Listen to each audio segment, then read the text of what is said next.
So let's have a little chat, shall we?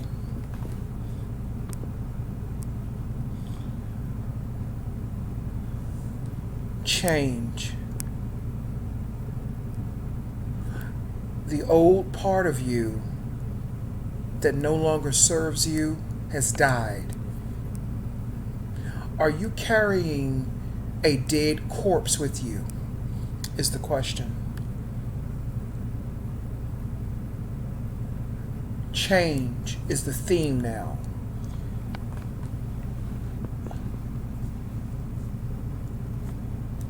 I always use myself as an example to give people an idea of what I'm talking about. And I have the cards pulled, the tarot cards. And as I was thinking about change, what card came up? The death card. Because the death card is all about change and transformation. And that's the theme of this video, change and transformation. Most people are coming out of very dire situations that they did not foresee themselves getting out of, myself included. And now there's light at the end of the tunnel again. I'm not talking about hope. I'm talking about light. I'm talking about knowledge. And knowledge is freedom.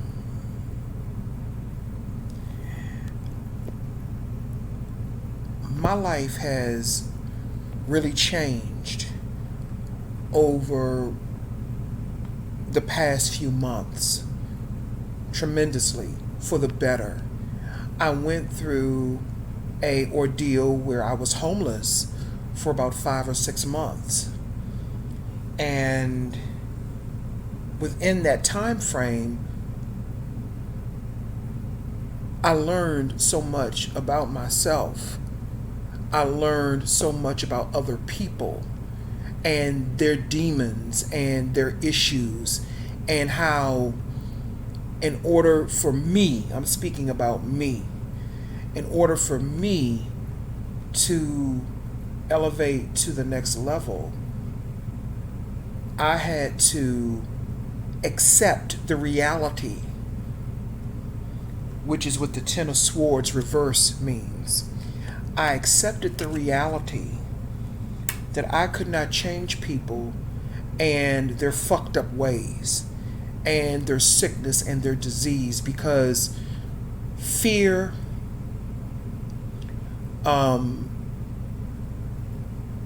mental illness, that's associated with lack of knowledge is a disease. Most mental illnesses are associated with lack of knowledge, not knowing self. And now most people are in a transformation stage, and they may not even recognize it. See, that's what separates conscious people, real conscious people. I'm not talking about the fake conscious motherfuckers, who follow motherfuckers around on Facebook all day.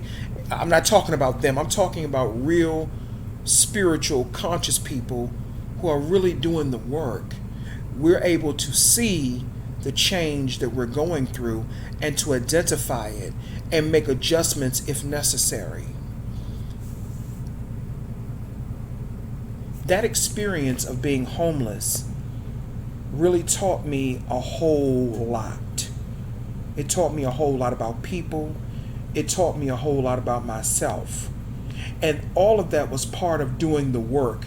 What do you learn if you're always sitting up and there's no jiggling of the tree? I mean, what do you learn if, you don't experience anything? I mean, if you call yourself a person who's a teacher, how can you learn if you're not, how can you teach if you're not willing to learn?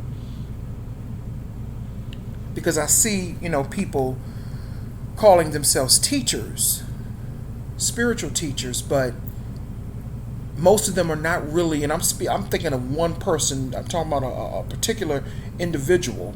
In particular, it's a dude, a young dude. He's very young and dumb.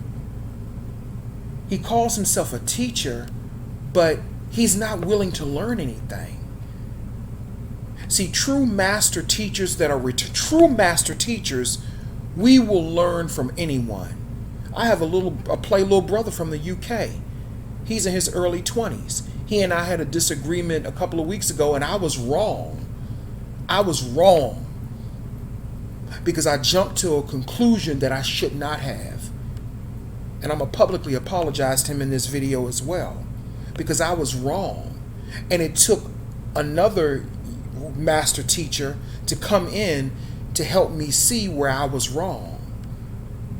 I'm never above being checked, depending on who the fuck it is, though. But my play little brother from the UK, he's only in his early 20s, and I know he's a master teacher because he has a thirst to learn knowledge. He has a thirst for it. He's not always trying to tell somebody what they should know and tell somebody what they should do. People that do that type of shit, they're not real motherfucking teachers, and they don't have a spiritual bone in their motherfucking body. They're not. And those are the type of people who are not going to they're not going to really do good in this energy of change right now. Right now, we are in a phase of change on an individual basis for whatever that may mean for you. Now, my change, I'm looking at my own change, and everything is working out for me because I was able to, because of the work that I did, a lot of, I'm not saying all because we're having a human experience, so you're going to have human problems. As long as you breathe physical breath, you're going to have human problems. You're going to have issues. We're having a human experience. I'm not trying to be preachy, but I'm just saying. But I've noticed that, and again, this separates the conscious from those who are not conscious. I've noticed that a lot of my human afflictions and my human problems are dissipating. Let me say that again. I noticed that in this change, a lot of my human problems are dissipating. I'm not going to say all of them. You're always going to have human issues having a human experience. But I noticed because of the change that I have made within myself, the changes I've made within myself, and the work that I've done within myself, I've noticed that a lot of the human problems that I've had, they're dissipating. And that's because I am on a constant mission of doing the spiritual work that I'm supposed to do for me. And when you stay on that course, you will find that a lot of your human problems, they'll be there, but they won't have the same effect on you. You understand what I'm saying? I'm talking about like with toxic family members, toxic friends, toxic relationships. Let me tell you something interesting that's happened to me over here recently. And I'm not going to say too much on it, but let me just say this. I'm really involved in, let's just say, I'm involved, with someone that I've known for a long time, and he and I are spending a lot more time together than we did before. He's here with me right now. That's why I'm not talking too loud, because he's asleep. He likes my place better, because I'm the more feminine aspect. He likes my place better, I think, because I think my place is better anyway. I know it is. But, he likes to spend a lot more time with me than he did before. He comes over now, and the reason that's happening is because of the changes that are within me. When I lived somewhere else, he would not spend the night with me. And that's because the energy wasn't right at that time. I wasn't right at that time. But see, I started making changes within myself. And I especially want gay black men to hear this. You have to follow the beat of your own tune. You have to follow the beat of your own tune. It's not about the coin, it's not about the trade. And I'm not trying to, judge or be preachy. It's not all about that all the time. Sometimes it's just about you being by yourself and sitting with yourself and understanding self. And once you start doing that and take your focus off of trying to find someone, then the right person will come to you. It's all about how you think. Because see, truthfully, I wasn't looking for anything like this. I wasn't looking for nothing like this. But that's when your universe, aka universe, will start giving you and sending you the things that you desire on an unconscious or a subconscious level. Because everybody desires companionship, and I think although it's different, it's new, because I'm used to living by myself and being by myself. I'm not used to being with somebody else like this a lot. I'm not used to that. But it's a good feeling because we're not supposed to be by ourselves all the time. But you're never going to get what you desire if you don't do the work and if you don't accept the change. Because the change that you're resisting could be bringing in something that you desire and that you really want. And that's what I'm saying. A lot of my human issues, y'all know them, dealing with other niggas and their problems and how they treat. A lot of that stuff is dissipating slowly but surely. It doesn't mean that it won't rear its ugly head, but because of this change, this energy of change that we're up under right now, and for me, the change is good because I came out of a very tumultuous, season. I came out of a very tumultuous season, and now my harvest is producing the fruits of my labor. The labor is your tears, your sweat, your hard work, and the things that you have, put forth. And that's what the Ten of Swords, for me, represents in a lot of ways. You went through the hard labor, you went through all of that, so now, you can't go anywhere else but up. You can't do anything else but expand. You've been at the bottom. You've been at your lowest. So now it's time for you to accept the change. Accept the change and the balance that comes with that. So for me, again, my life is a little bit different now. And I'm glad because I have someone who's a good friend to me. He's a good friend to me.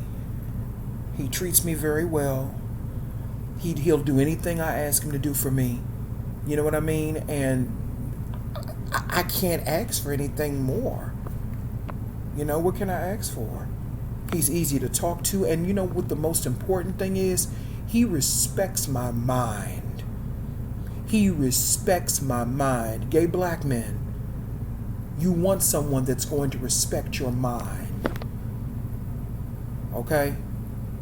Yeah, they can respect other things too. They can respect the head and all. That's all good too. But he respects my mind, and that is the most important thing for me. Respecting my mind. Most of these other niggas I've dealt with, they didn't respect my mind. They didn't really respect me. But was that their fault, or was it just or was it mine too? It was probably mine too.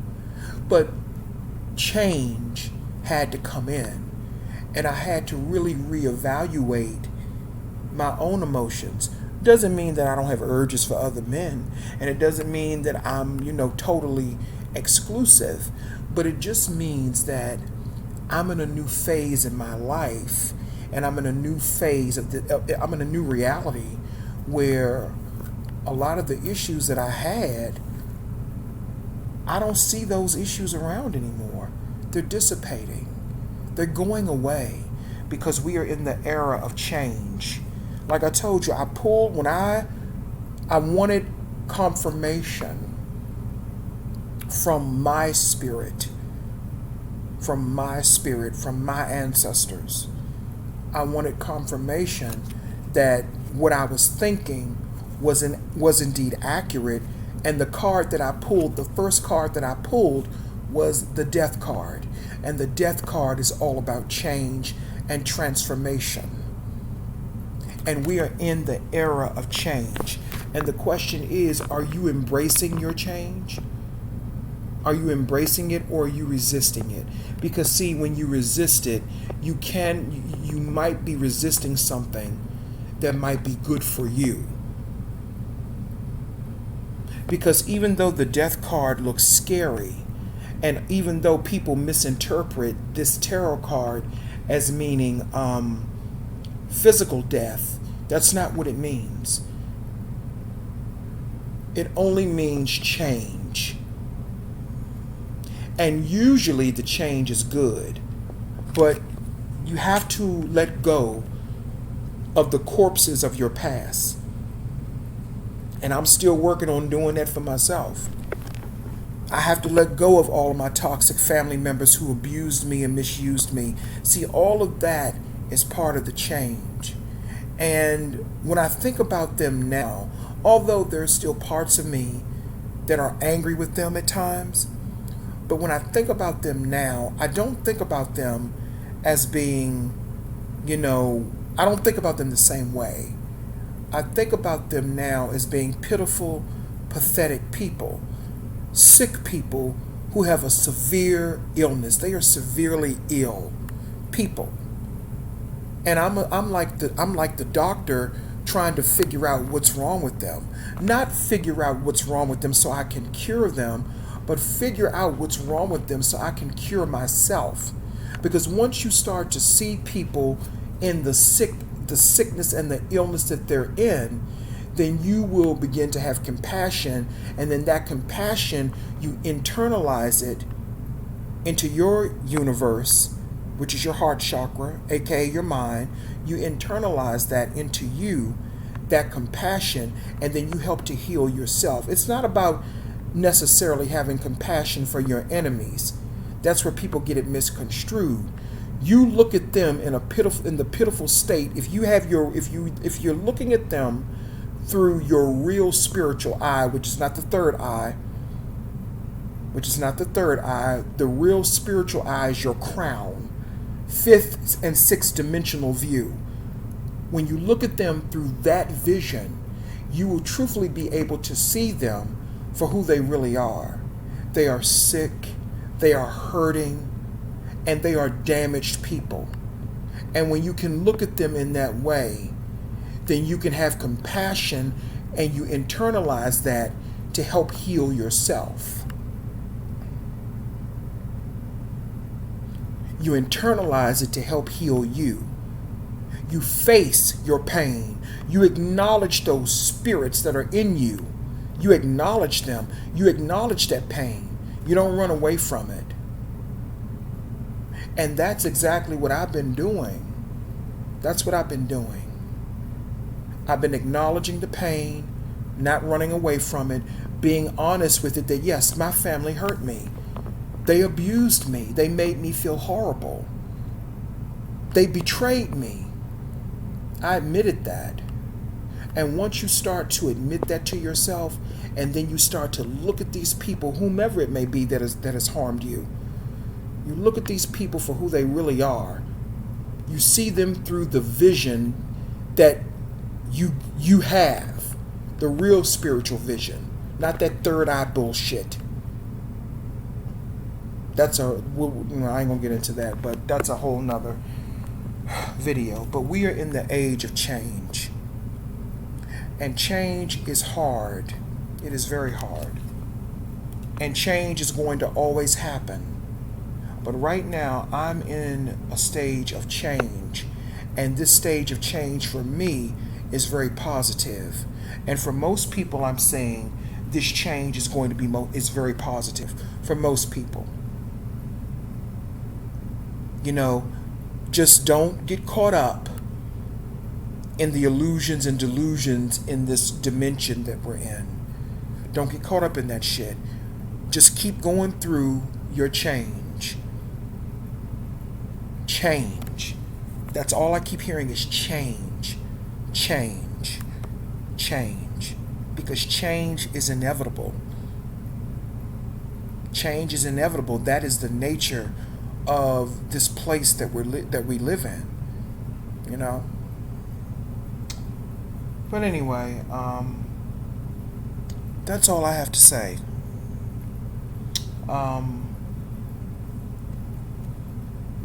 Embrace your change. Because from what I'm seeing, for most people, this change is good. And you're going to come out on top, sitting on your throne.